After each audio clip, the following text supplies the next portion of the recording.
Hey, welcome back to Common Truth. So this is episode 4 of the season 1 of the Common Truth podcast, and I'm happy that you're joining us. So yeah, if you didn't check out my last video, I'll leave a link in the description, but let's just get straight into the topic for today. And it's just going to be about something that we all want to have in our life. Can you guess it? It's about parental love. Yeah, I know. Some might say it's cheesy, some might say it's just over-exaggerated, and there's a lot of opinions that just gather around about this singular topic. However, I think it's best to address this because I feel like it's underrepresented in our society today. It's not something that's commonly talked about, and it's not something that's commonly admitted, especially because of the amount of people who have problems with it, or the amount of people who feel satisfied and fulfilled by it and just don't want to hear anything else about it. However, I think it's a discussion that needs to be had in a society where there's a lot of people facing the same problem. So yeah. First of all, a lot of people argue that they want just more parental love. It's just something that they require, and it's something that it's understandable. We're human, and as humans, we just want validation from others. It's just a part of being a social animal. We just can't depend on ourselves for everything, and that's why we need guidance. We need just instruction from a different individual in order to lead our own lives. And even not just guidance. We just need to know that what we're doing is correct, and we want to just know, especially in a time where everyone else that we see is living like a perfect life, like they're living a standard life, even though it might be fake. Our brain is not convinced of this, especially our subconscious, because we can't control our subconscious. That just runs on its own motor. It just has its own engine and it just keeps on going. And it's not something that we can control, so there's definitely not worth spending too much time just trying to change your subconscious, or spending hours and hours upon hours just meditating, trying to just hone in on your subconscious mind, because that's not something that's under our control by any means. And because of this, we just need to learn about the fact about what actually is it. Because there's a lot of, if you actually look up online and you try and find various articles talking about it, there's nothing. And to be honest, there's not one solidified answer. And it's still a subject that's being widely observed today. It's not something that's definite, nor is it something that we actually have a lot of experience to talk about. Because of the fact that it's still being researched, and it's something that's very complicated to analyze, because there's so many different subjects and there's so many different domains that are part of it. It's just not something that comes natural to us. It's not something that a lot of people want to talk about. And as we know, success now depends on the opinions of others. If you didn't watch the previous episode where I talked about a bit of that, I'll leave that also in the description. I think that's a good episode, and you want to listen to it, because the part of our success, it just comes from others. If other people don't regard our work, then of course our work is going to be ranked lower. And in the end, we just want to feel fulfilled, and we want to reach the most people and have the biggest and largest impact that we possibly can on this earth. Otherwise, it's just futile. All our efforts are futile, and eventually we'll just fade away, and we'll ace away, and then no one will remember our name or our prestige that we once had, or that we think that we have. So anyways, it's just something that's just not observed commonly, and some people have the opinion that it's just cognitive dissonance.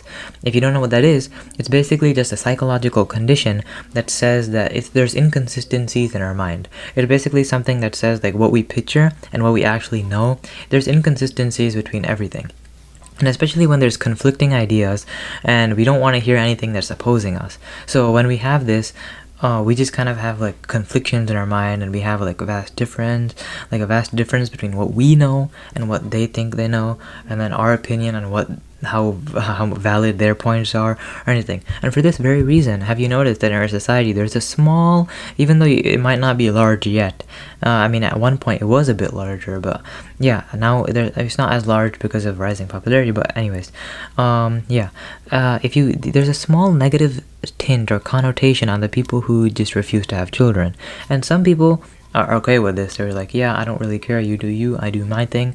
We just don't have to be bothered about other people's lives when we have our own lives to lead. However, other people just have a slight negative tint, and they're no, it's something that's part of human nature. They just consider it a part of life and something that everyone needs to do, an experience that everyone is requires.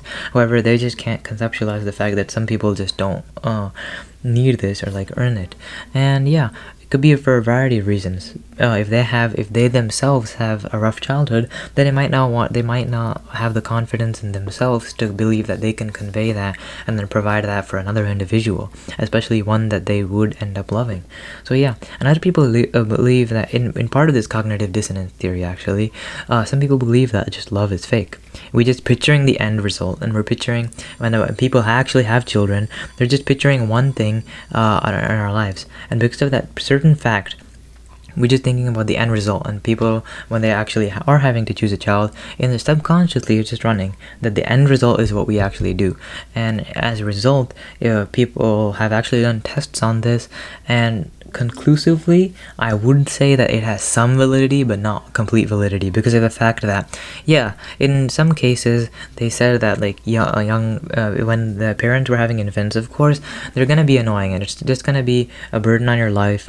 And that's what they said. They expressed disappointment, and then when doctors measured their stress level and their sadness level and all of that, it just came back as obviously it was going to be lower than that of a person who does not have that stress on them yet, because it's just not something that they have to worry about. And even though there are some benefits to having children at that point in your life, some people argue that it's just not something that they want to worry about, and it's not something that they want to dedicate all of that time to, because it would just increase the stress in their mind, because we already have so many external pressures coming upon us. So there's no reason to add just one more, is what some people say. And because of this, some people have like a lot of problem with it, but other people argue that like parental love is real, and I'm one of these advocates that I believe a little in cognitive dissonance, because it's something that happens in our subconscious and it's technically proven.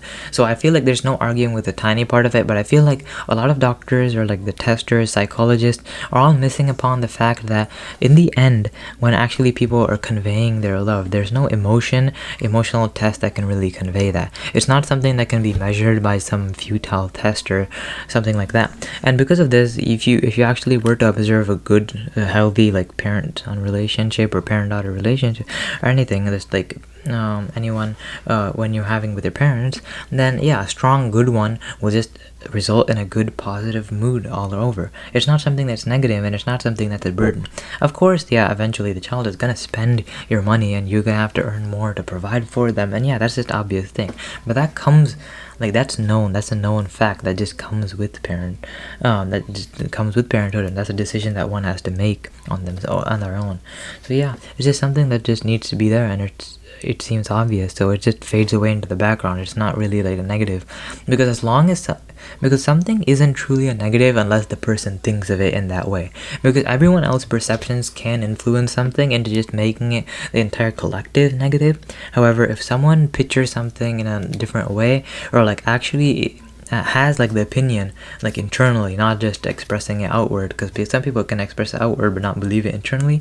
If they just believe it truly on like with all their heart, then it doesn't have to be negative. A lot of people dislike school, and that's just their opinion. Internally and externally they express it.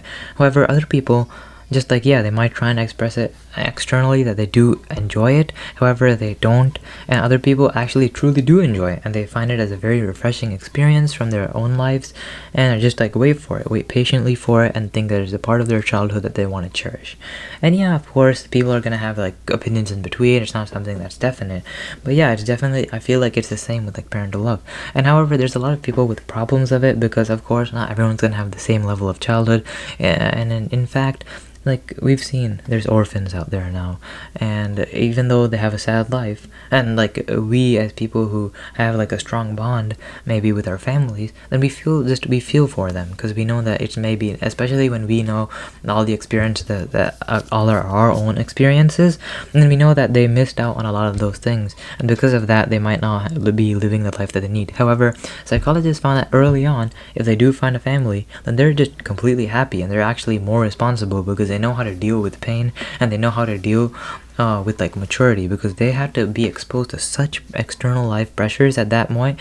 Like they were dealt with the worst cards, and because of that, you at one point that you need to just deal with them and just accept your fate. And because of that, they just have like, they were more responsible and more successful than a bunch of other people who just kind of had either unresolved problems, or just got like completely complacent with the fact that they were in a good household, and they just took advantage of that. And that's also not a good thing, because both unresolved issues and taking like just being not even like appreciating what you're receiving are both things. Like I talked about being humble in the previous episode, so I think that you should see more about that if you want to learn about why we should like not take things for granted. It's important to actually acknowledge things when they're helping us and just respect that. set a boundary and set a standard where you're not just getting too comfortable with what you're receiving, because at one point it's going to collapse. It's inevitably going to collapse, like every single thing in life, and you don't want to be the person who is just relying on that one singular thing for your survival, because if you grasp on one thing, then eventually when the rope ends, you're just gonna fall off a cliff. So yeah. However, the other people who have unresolved issues are just gonna keep that in mind, because it's just gonna go deep into the subconscious, and that has just impact their worldview. However they view the world, it's just gonna be through a tinted scope, because their lens of life is now just tinted by how they experience the childhood. And even though other people and it is possible to resolve these. It's not like this is impossible. However, it needs to be open. If you're not open enough, then eventually, it is going to just fade away, and you're just going to keep on suppressing it until you're eventually going to impact someone else's life, and it's just going to result in another negative downward trend. It's just going to continue on and on for generations until the earth eventually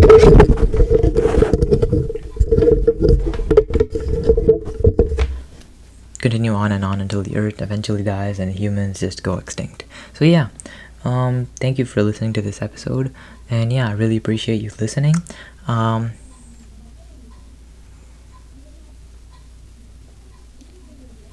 Thank you for listening to this episode, and if you want to check out our shorts, just click on this channel, subscribe down below. You can listen on Spotify. I'll link the article that I wrote about this down below if you want to read that. And just like the video if you appreciated it, and just share the video if you think that anyone else might find this useful.